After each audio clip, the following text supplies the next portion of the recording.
Imaginez-vous dans un scénario où autour de vous, d'innombrables voix apparaissent qui se présentent comme des conseillers, des amis et des protecteurs, beaucoup d'entre elles utilisant un langage chrétien, des références à des versets et des discours persuasifs pour gagner votre confiance. Ce sont des personnes qui, au premier abord, semblent profondément préoccupées par leur bien-être spirituel, mais qui, petit à petit, révèlent subtilement des intérêts cachés, des attitudes qui se confrontent à la vérité de l'Évangile, ou encore des comportements qui génèrent discorde, confusion et éloignement de Dieu.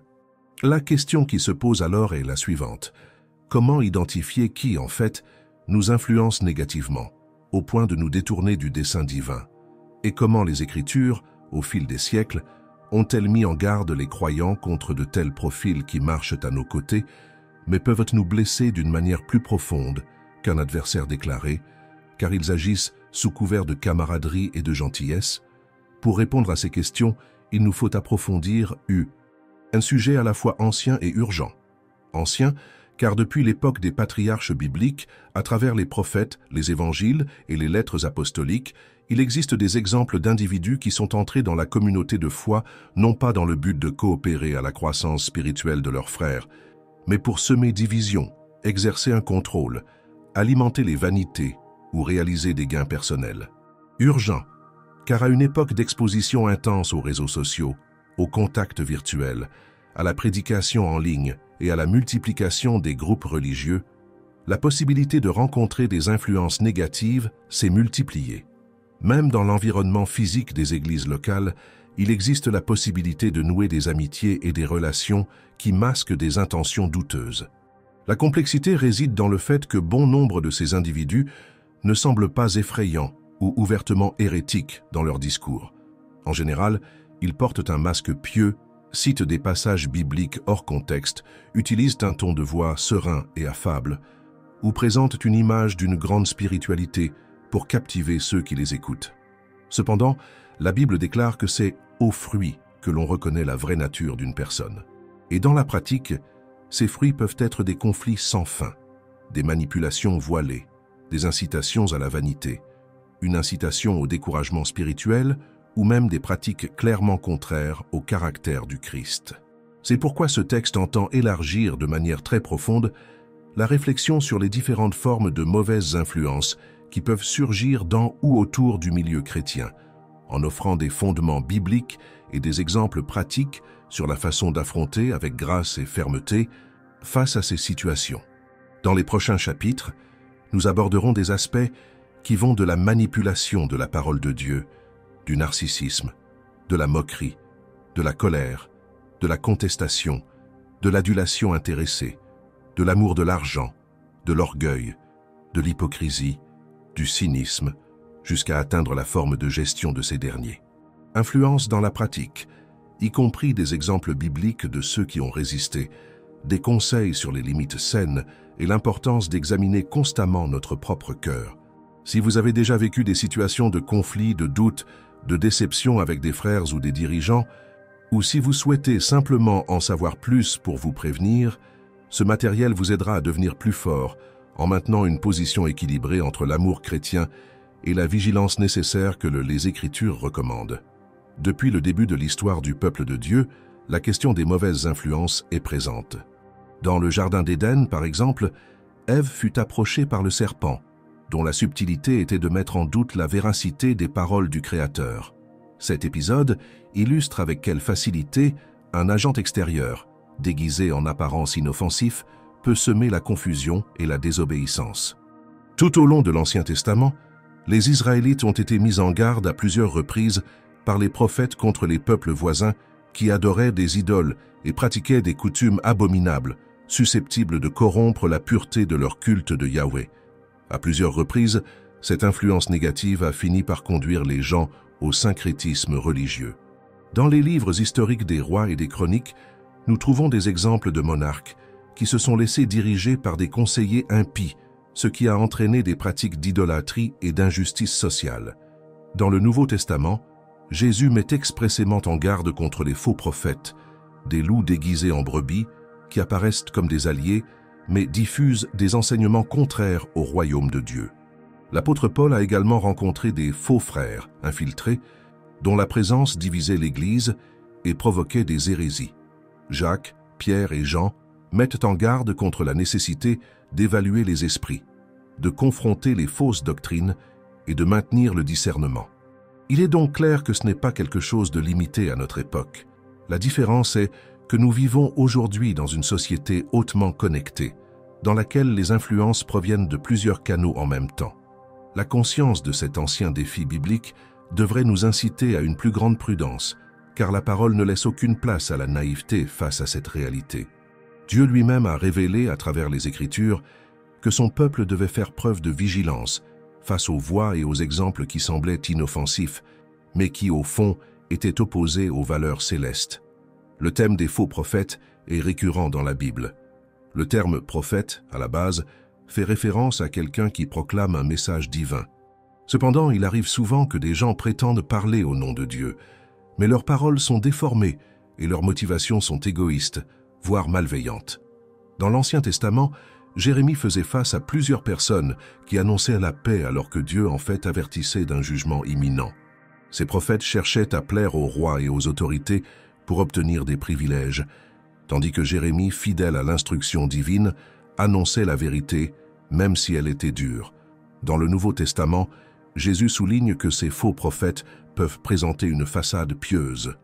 Dans Matthieu 7, 15, il dit « Méfiez-vous des faux prophètes qui viennent à vous en vêtements de brebis, mais qui au-dedans sont des loups ravisseurs. » Le vêtement du mouton indique la douceur, l'humilité et la camaraderie, des caractéristiques qui peuvent captiver la communauté chrétienne. Cependant, leurs fruits, entendus comme attitude, posture, conséquences pratiques, révèlent qui ils sont réellement. Beaucoup peuvent parler magnifiquement, discuter de passages bibliques et faire preuve d'une certaine connaissance théologique. Mais en observant attentivement, on se rend vite compte que ces discours génèrent de la dépendance, de la peur, du contrôle ou de l'exaltation personnelle au lieu d'encourager les gens à se rapprocher du Christ. La capacité de tromper découle principalement d'une utilisation déformée de la Bible. Les personnes de bonne foi qui n'ont pas l'habitude d'étudier la parole en profondeur peuvent facilement se laisser enchanter par des discours qui semblent avoir une base biblique. Par conséquent, il est essentiel que les chrétiens cultivent l'habitude de lire, de méditer et d'interpréter correctement les Écritures, de demander l'illumination du Saint-Esprit et d'utiliser des ressources d'études fiables. Lorsque l'on compare le discours d'un prophète avec l'ensemble de l'enseignement biblique, nous parvenons à identifier des contradictions et des manipulations. Un autre avertissement important est que le profil du faux prophète n'implique pas toujours nécessairement la prédiction d'événements futurs. Quiconque proclame des enseignements contraires à la saine doctrine met des paroles dans la bouche de Dieu ou crée des exigences et des pratiques qui n'existent pas dans la Bible peut être compris comme un faux prophète. De nos jours, il est courant de voir des gens promettre une prospérité instantanée, vendre des bénédictions ou créer des rituels mêlant symboles chrétiens et superstitions, ce qui est complètement contraire à l'Évangile. De tels dirigeants peuvent acquérir une grande popularité parce qu'ils manipulent les émotions du public, mais ils finissent par produire de l'esclavage spirituel, de la peur et de la déception. L'un des moyens les plus subtils de mauvaise influence dans le contexte chrétien est la manipulation biblique. Il n'y a rien de plus dangereux, car cela implique à la fois l'utilisation de quelque chose de sacré et la torsion de vos sens. Un manipulateur biblique peut sélectionner des versets spécifiques, les sortir de leur contexte et les utiliser pour valider des comportements nuisibles, imposer la peur ou alimenter des croyances erronées. Au cours de l'histoire, de nombreuses sectes ont émergé de cette manière. Quelqu'un de charismatique et censé connaître les Écritures commence à attirer des adeptes, les convainquant que son interprétation est la seule correcte, ou qu'il ou elle détient des connaissances secrètes que les autres églises ignorent. Il faut rappeler que l'interprétation cohérente de la parole nécessite de considérer le contexte immédiat, les versets environnants, le contexte historique et culturel et l'harmonie avec le reste de la Bible. Le Christ a accusé les pharisiens d'utiliser des textes de la loi pour imposer de lourds fardeaux aux autres sans leur accorder de miséricorde. Luc 11, 46. Le manipulateur fait quelque chose de similaire. Il met en évidence des éléments qui servent à contrôler les gens, ou à leur soutirer de l'argent, une obéissance aveugle ou une vénération personnelle, négligeant l'enseignement central de l'Écriture sur la grâce, l'amour, le pardon et la miséricorde. Un autre point qui caractérise cette manipulation est l'absence du fruit de l'esprit dans la vie du leader ou de l'ami qui exerce cette influence. Il peut connaître la Bible de manière impressionnante, savoir comment discuter des doctrines, mais en même temps être arrogant, colérique, avare, vaniteux, ce qui indique une profonde contradiction entre son discours et sa pratique. La parole de Dieu est légère et révèle le caractère du Christ. Toute utilisation qui génère une peur excessive, une culpabilité chronique et un sentiment constant d'indignité, sans présager une restauration sur la croix, peut être une indication de manipulation. Nous devons donc étudier la Bible par nous-mêmes, en priant pour que le Saint-Esprit nous fasse comprendre la vérité et que nous ne devenions ainsi pas une proie facile pour ceux qui déforment le texte sacré. Outre ceux qui manipulent les Écritures, on retrouve aussi ceux dans le milieu chrétien qui font preuve d'un ego tellement gonflé que tout tourne autour d'eux, leurs réalisations, leurs projets, leur image. Dans un monde de réseaux sociaux où l'autopromotion est devenue presque une monnaie d'échange, il est facile de confondre les témoignages de victoire spirituelle avec une véritable exaltation de soi-même. La racine de ce comportement est le narcissisme, quelque chose que la Bible appelle l'amour-propre, de manière déséquilibrée. 2 Timothée 3, 2. Le problème n'est pas de prendre soin de soi ou de reconnaître sa propre valeur devant Dieu. Au contraire, la Bible enseigne que nous sommes précieux aux yeux du Seigneur. Le point critique se produit lorsque le moi devient une idole et qu'au lieu de le servir, les gens commencent à vouloir que tout et tout le monde les serve. Dans les milieux chrétiens, cela peut se manifester par le désir d'obtenir des titres, évêques, apôtres, prophètes, etc., sans une réelle volonté de servir, ou même dans la compétition d'expériences spirituelles, dans laquelle on essaie de prouver qu'on est plus loin ou plus puissant que les autres. La coexistence constante avec une personne dominée par le narcissisme finit par provoquer une profonde usure. Cette personne peut être extrêmement persuasive, utilisant des éloges et des friandises, alors que tout va en sa faveur. Cependant, s'ils ne reçoivent pas l'attention voulue ou s'ils remarquent que quelqu'un d'autre se démarque, ils réagissent avec envie, fureur ou mépris. Les Écritures pointent vers un modèle totalement différent, celui du Christ qui, étant Dieu, s'est dépouillé de lui-même pour devenir serviteur. Philippiens 2, 5, 7. Par conséquent, si quelqu'un se dit chrétien mais insiste pour se placer sur un piédestal, quelque chose est clairement en dissonance avec le message de l'Évangile. C'est un signe d'avertissement pour se protéger et ne pas se laisser piéger par le même esprit de vanité.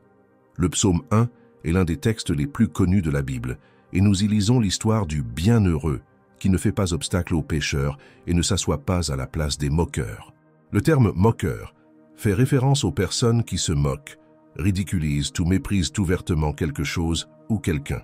Dans le contexte biblique, cela désigne quelqu'un qui se moque des valeurs sacrées, ridiculise la foi ou fait preuve de dédain pour les choses de Dieu.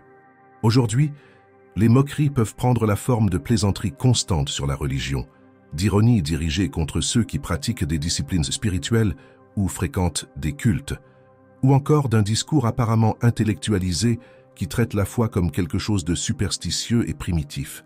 Le gros problème est que, si nous vivons étroitement avec ce type de mentalité, nous courons le risque d'adopter une attitude froide ou cynique à l'égard de notre propre foi. Petit à petit, nous sommes gênés par le doute, le relativisme et l'incrédulité, perdant notre ferveur et notre joie dans la communion avec Dieu. Bien entendu, en tant que chrétiens, nous ne devons pas nous contenter de nous déplacer dans des bulles et éviter tout contact avec des personnes sceptiques ou incrédules. La mission même d'évangéliser implique de rencontrer ceux qui ne croient pas. Il ne s'agit pas de permettre que la moquerie se normalise en notre présence, nous contamine et affaiblisse notre conviction. Dans certains cas, nous devons fixer des limites claires, montrant que nous respectons la liberté de croyance de chacun, mais exigeons un respect mutuel lorsqu'il s'agit de questions de foi. Si cette posture de dérision est insistante et agressive, il convient d'évaluer dans quelle mesure il vaut la peine d'entretenir un contact étroit. La Bible dit que la mauvaise compagnie corrompt les bonnes mœurs. 1 Corinthiens 15, 33. Et il n'est pas rare qu'un moqueur influence négativement nos pratiques de dévotion et notre témoignage. L'homme ou la femme en colère est un autre type d'influence négative décrit dans les Écritures. Dans Proverbes 22, 24, 25, nous lisons « Ne fréquente pas un homme colérique et ne marche pas avec un homme colérique, de peur que tu n'apprennes ses voies et que tu ne deviennes un piège pour ton âme. » La colère débridée génère des conflits, des offenses, des bagarres et un environnement de tension permanente.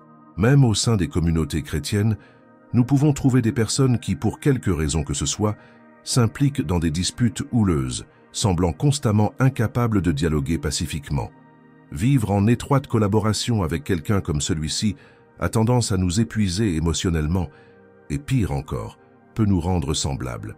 L'influence se produit souvent de manière subtile.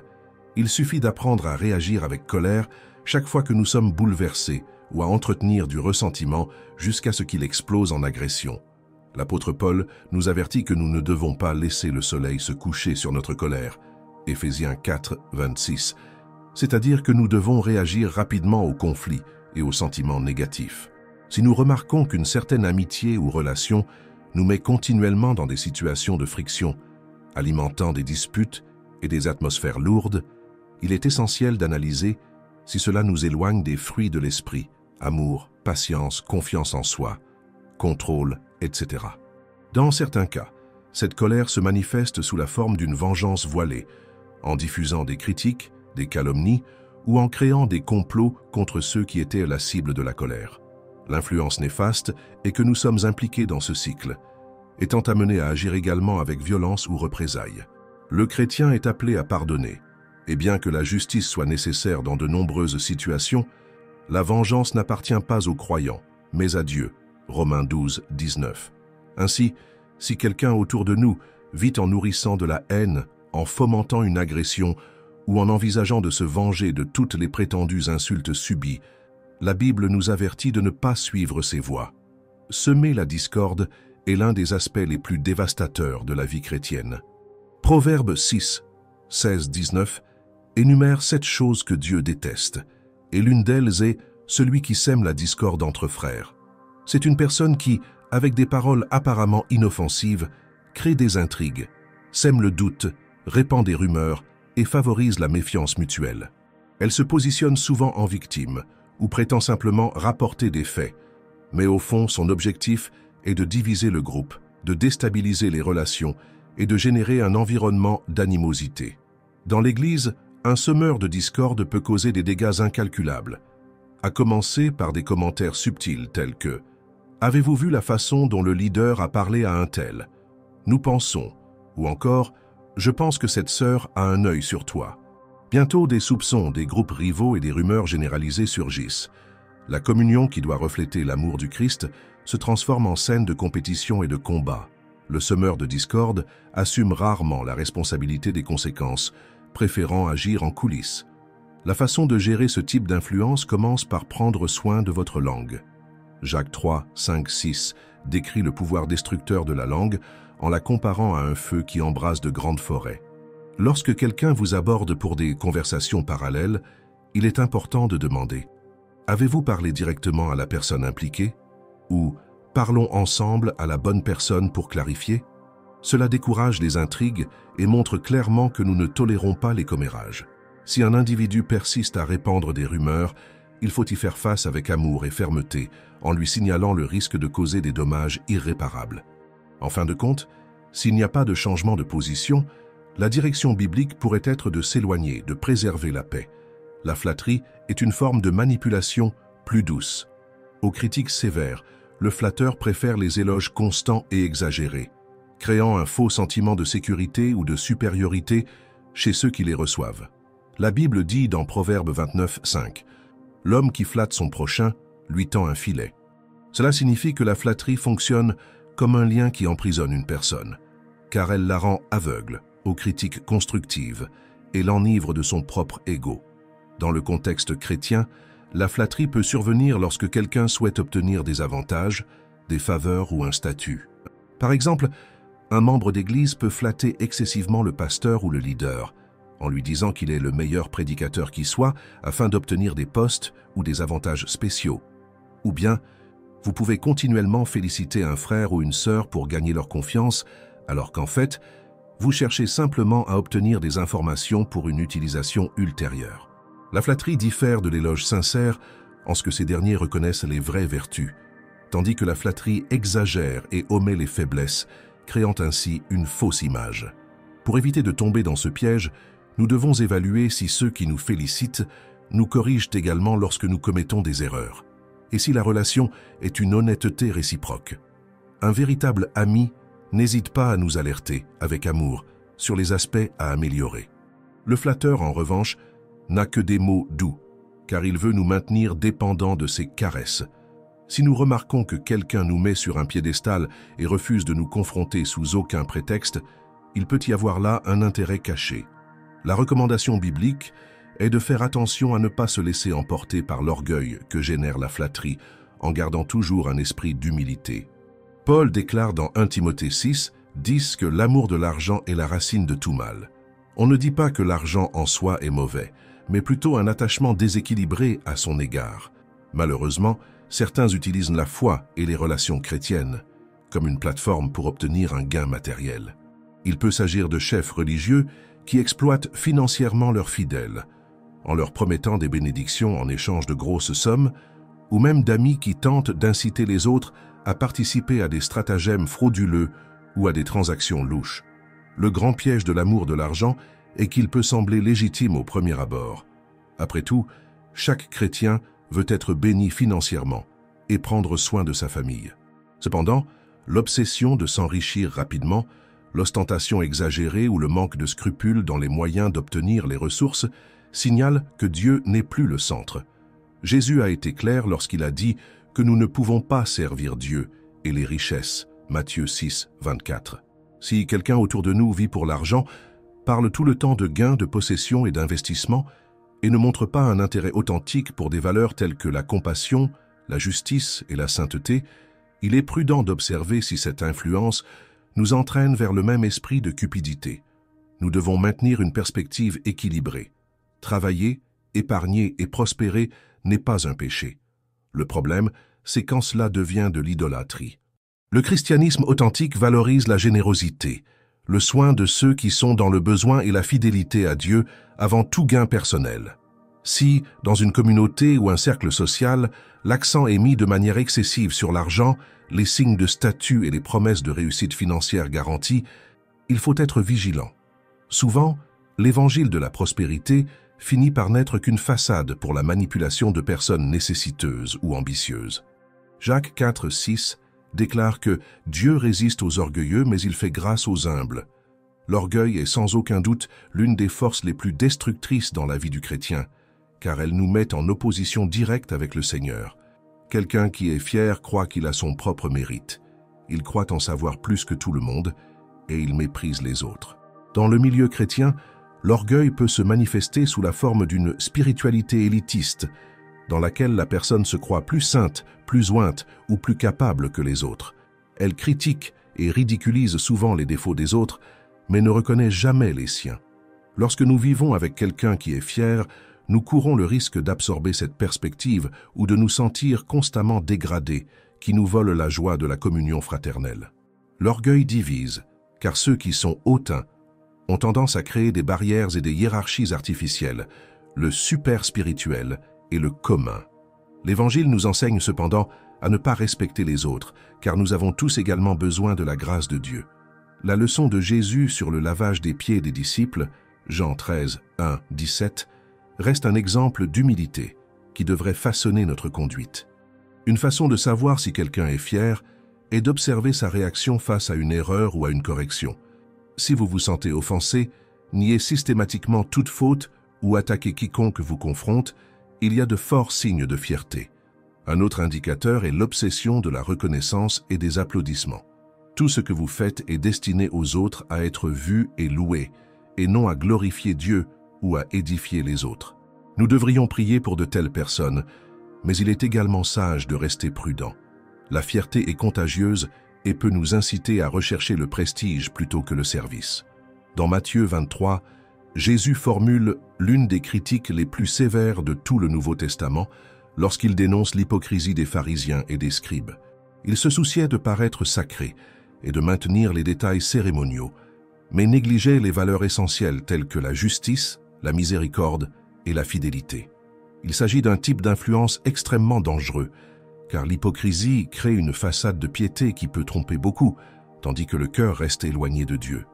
De nos jours, l'hypocrisie peut se manifester chez des dirigeants qui prêchent des sermons éloquents, mais vivent dans un péché caché, ou chez des membres d'Église qui condamnent avec véhémence un certain style de vie, mais commettent secrètement des actes similaires ou pires. Une influence négative apparaît lorsque ce comportement est normalisé, voire vénéré. Ceux qui découvrent la foi peuvent penser que la vie chrétienne n'est qu'une apparence, les conduisant à une incrédulité totale ou à une adhésion tout aussi fausse. Nous devons nous rappeler que les chrétiens ne sont pas appelés à être parfaits en eux-mêmes, mais plutôt à rechercher la cohérence entre le discours et la pratique, en reconnaissant leurs erreurs et en recherchant le pardon en cas d'échec. L'hypocrisie, au contraire, tente de dissimuler les échecs et les péchés à travers des rituels ou des discours vides de sens. Lorsque nous constatons que quelqu'un exerce une forte influence, mais retombe constamment dans ce schéma de feinte, il est essentiel d'affronter la situation et de chercher à se rétablir. S'il n'y a pas de repentir, l'instruction biblique nous enseigne à prendre des mesures pour protéger la communauté, car l'hypocrisie génère scandale et discrédit. Certaines personnes ne pratiquent pas ouvertement les moqueries décrites ci-dessus, mais adoptent une attitude cynique. Le cynisme, en somme, est une forme de mépris déguisé en commentaires prétendument intelligents ou réalistes. Le cynique ridiculise souvent l'espoir, la joie ou la volonté de servir de quelqu'un, prétendant que tout cela n'est que vanité ou perte de temps. Il peut s'agir de quelqu'un qui va à l'église, mais qui continue de dire des phrases telles que « rien ne changera vraiment ». Il est naïf de croire que Dieu se soucie de cela ou « votre foi ne résoudra rien ». Ce type d'influence sape la confiance dans la puissance de Dieu.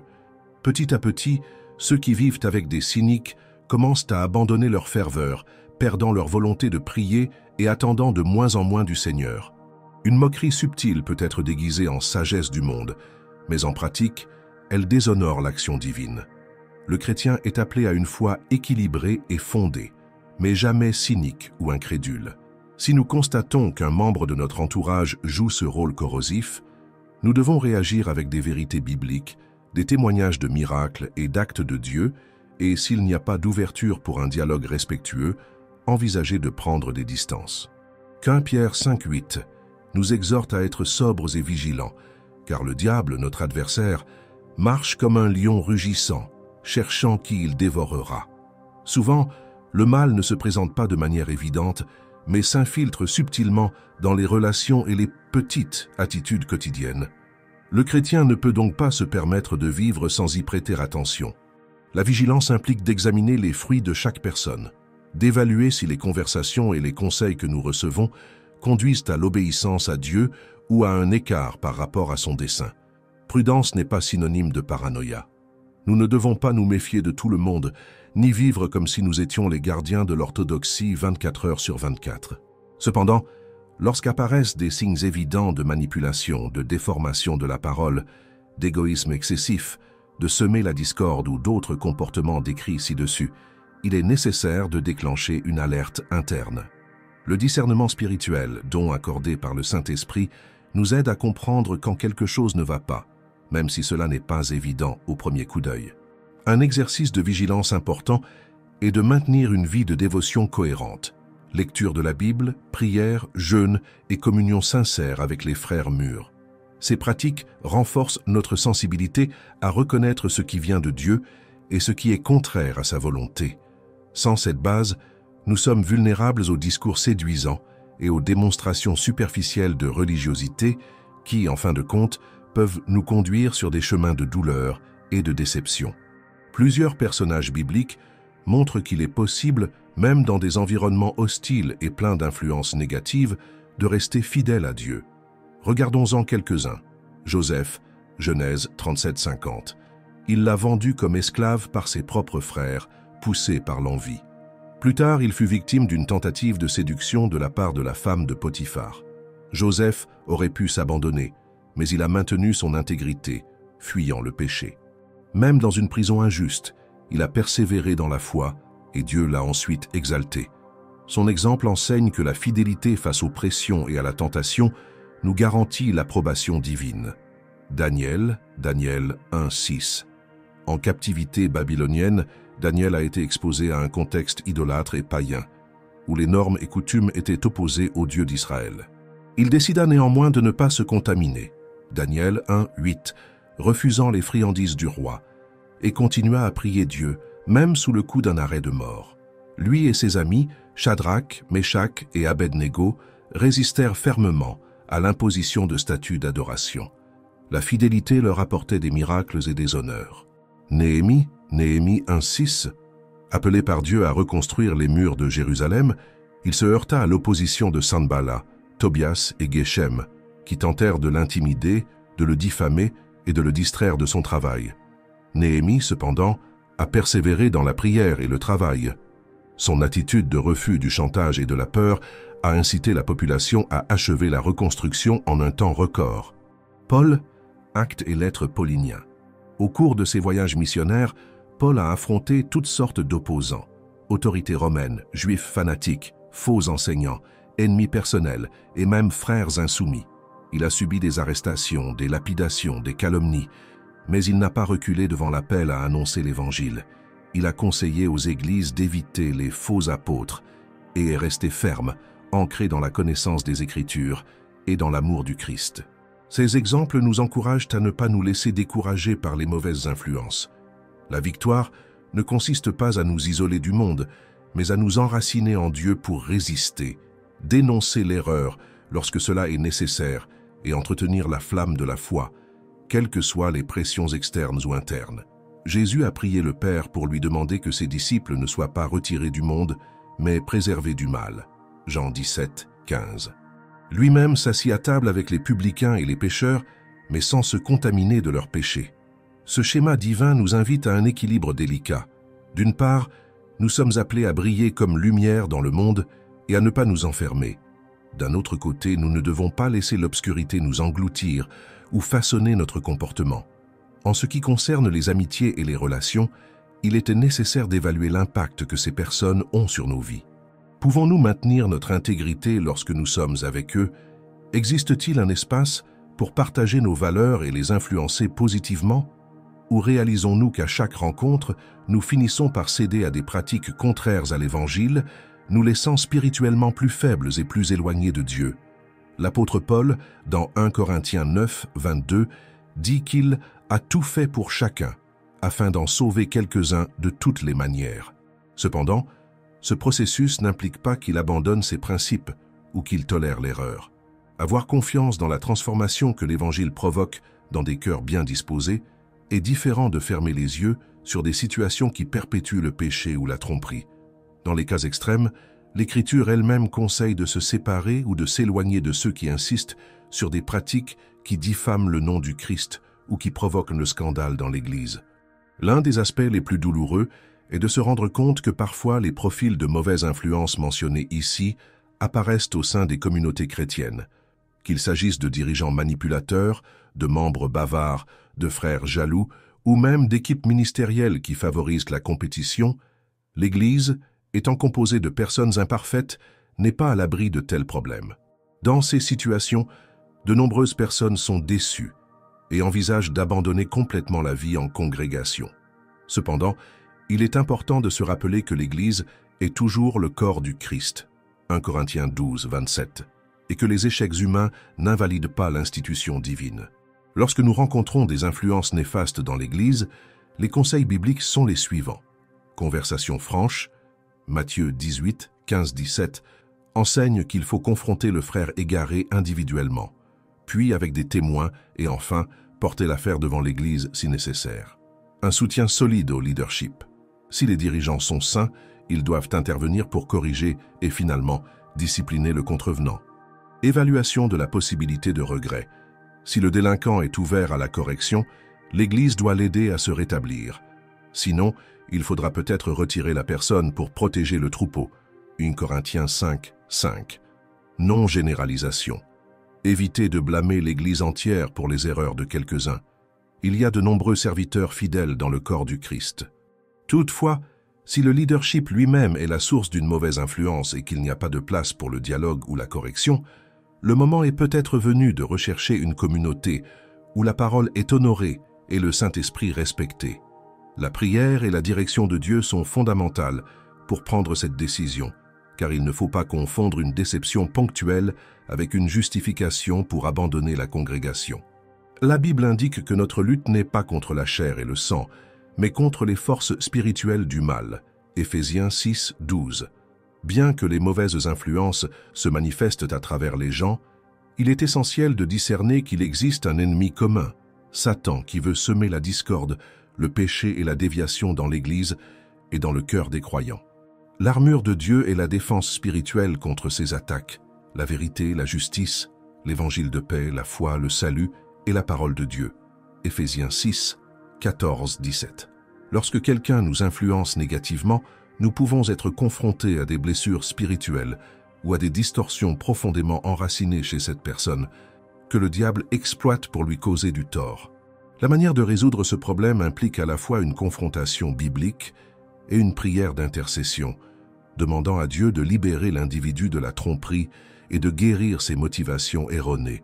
Dans certains cas, se contenter d'argumenter et de discuter ne sera pas efficace car la racine est spirituelle. Dans ce contexte, l'Église et la communion des frères mûrs sont d'une grande valeur car elles assurent une couverture de prière et une protection mutuelle. La prière est le canal qui nous maintient, connectés à la source de sagesse et de discernement. Si nous voulons identifier correctement les influences négatives et avoir la force de résister, nous devons continuellement prier en demandant à Dieu de sonder nos cœurs, Psaume 139, 23, 24, et de révéler les intentions cachées de ceux qui nous entourent. L'intimité avec Dieu apporte la lumière dans les ténèbres, révélant ce qui est caché. De plus, la communion avec le Seigneur nous donne la grâce d'aimer ceux qui nous font du mal, de prier pour ceux qui nous persécutent et de maintenir la sérénité au milieu de la tempête. Parfois, le Saint-Esprit nous donne des paroles de connaissance pour nous avertir d'une certaine personne ou situation, nous sauvant ainsi de souffrances inutiles. D'autres fois, il nous incitera à dire la vérité avec amour, ce qui nous donnera l'occasion de racheter une relation précédemment détériorée. La prière n'est donc pas un simple rituel, mais l'expression vivante de la dépendance à l'égard du Père. Plus nous prions, plus nous devenons en phase avec la voix du Christ, le bon pasteur, et moins nous sommes vulnérables aux voix étranges qui veulent nous confondre et détourner notre attention. Dans la recherche de la sainteté, la prière est essentielle, car elle ouvre la voie à l'humilité et à la disponibilité à obéir à ce que Dieu commande, même si cela signifie s'éloigner de certains partenariats ou se confronter à ses proches. À de nombreuses reprises, nous avons été la cible ou pouvons devenir victimes de mauvaises influences qui nous ont profondément blessés. Que ce soit par manipulation émotionnelle, diffamation, exploitation financière, trahison ou offense répétée, ces expériences laissent des traces dans l'âme. Il est compréhensible que la tentation de nourrir la souffrance ou la colère puisse survenir. Cependant, en tant que chrétiens, nous sommes appelés à suivre l'exemple du Christ, qui a pardonné même au moment extrême de la croix. Luc 23, 34. Pardonner ne signifie pas ignorer le mal commis, ou prétendre que rien ne s'est produit. Cela n'implique pas non plus de continuer à être soumis à une relation abusive ou toxique. Le pardon est une décision de ne pas se venger et de ne pas nourrir le ressentiment, en remettant la cause à Dieu. C'est reconnaître que nous avons tous besoin de miséricorde et que Dieu lui-même nous a pardonné infiniment plus. Si l'autre personne se repent, le pardon peut aboutir à la réconciliation. Si elle persiste dans son erreur, au moins notre âme est libérée du ressentiment. Ce processus de pardon est progressif et peut nécessiter un soutien pastoral, voire une thérapie selon la gravité des blessures. Mais entretenir l'amertume ne fait que renforcer l'influence négative sur nous, générant de la tristesse et une contamination émotionnelle. Lorsque nous décidons de pardonner, nous ouvrons un espace permettant à Dieu d'effectuer une guérison profonde, nous libérant du poids qui nous emprisonne. Il y a une différence entre aimer inconditionnellement et tolérer un comportement abusif. Il sera parfois nécessaire de fixer des limites claires. Cela peut impliquer de réduire le temps social, de refuser certaines invitations, de bloquer les contacts virtuels ou même de changer de communauté s'il n'y a pas d'autre moyen de conjurer l'influence néfaste. Ces limites ne sont pas un manque d'amour, mais une expression de souci de soi et de responsabilité devant Dieu. Rappelons que Paul, dans ses épîtres, recommande même à l'Église de se distancer des personnes qui divisent, ou de ceux qui insistent sur de fausses doctrines, après des tentatives répétées de correction. Tite 3, 10-11. L'objectif n'était pas d'exclure par haine, mais de protéger le corps du Christ et de signaler la gravité de l'erreur. Une limite bien définie peut être le seul moyen d'amener quelqu'un au repentir, car elle supprime la complicité tacite qui existait. De plus, dans les relations amicales ou familiales, fixer des limites peut être un moyen de préserver sa propre santé mentale et spirituelle. Si un proche ridiculise constamment la foi ou déclenche des bagarres, il est important de dire honnêtement « Je t'aime, mais je ne peux pas me soumettre à cet environnement hostile chaque semaine ». Il en va de même pour les amitiés qui nous entraînent dans des habitudes contraires à l'Évangile. Il est possible d'entretenir un lien respectueux, mais avec des contacts moins fréquents et sans partager des sujets intimes qui peuvent alimenter les ragots ou les critiques. Un point crucial de ce voyage est l'examen de son propre cœur. Il peut arriver que, lorsque nous lisons des profils de mauvaise influence, nous pointions du doigt des tiers, tout en ignorant que nous agissons nous-mêmes dans certains de ces domaines. Se pourrait-il que, sans nous en rendre compte, nous semions la discorde, critiquions à outrance, nous vantions de nos prétendues vertus ou manipulions les autres avec des paroles bibliques? Jésus a enseigné qu'il faut d'abord retirer la planche de notre propre œil avant de vouloir retirer la paille de l'œil d'autrui. Matthieu 7, 3, 5. Autrement dit, il faut toujours vérifier que nous ne sommes pas source de mauvaise influence. Si nous concluons oui, la posture correcte est le repentir et la recherche de correction. Dieu ne rejette pas un cœur contrit. Psaume 51, 17. En abandonnant notre orgueil et en admettant nos fautes, nous devenons des canaux de bénédiction plutôt que de trébuchement. L'examen de conscience nous protège également de l'hypocrisie, car il nous rappelle que nous sommes tous en processus de sanctification. Nous devons nous soutenir mutuellement patiemment, en signalant les erreurs lorsque cela est nécessaire, mais toujours en gardant à l'esprit que nous avons également besoin d'exhortation et de guérison.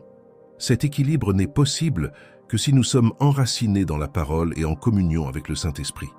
Nous arrivons au terme de cette longue réflexion dont le but était d'exposer et d'approfondir un thème essentiel pour la vie chrétienne: les influences négatives qui peuvent surgir autour de nous et les instructions bibliques pour les identifier et y faire face.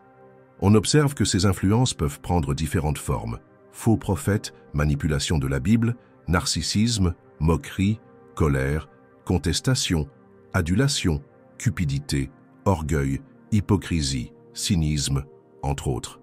Nous avons également vu que la parole de Dieu ne nous laisse pas impuissants, mais nous fournit des critères et des exemples clairs pour que nous restions fermes dans la vérité.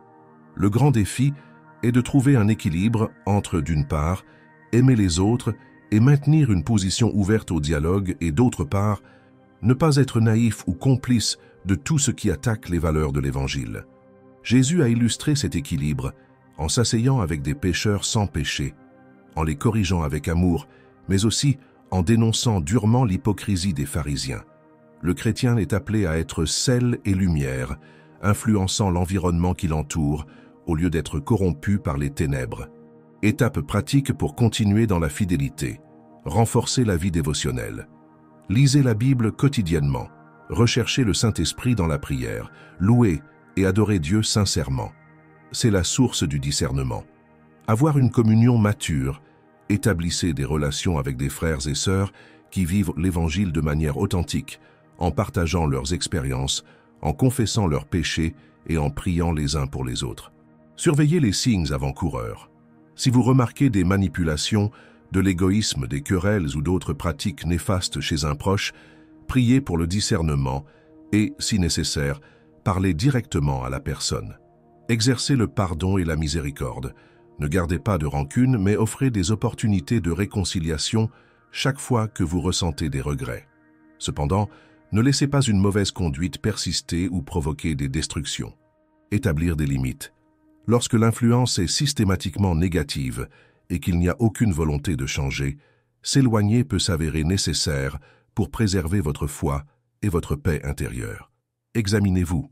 Demandez à Dieu de révéler les domaines possibles dans lesquels vous pourriez vous-même être une pierre d'achoppement, en quête de transformation et d'humilité. Cherchez de l'aide en cas de blessure.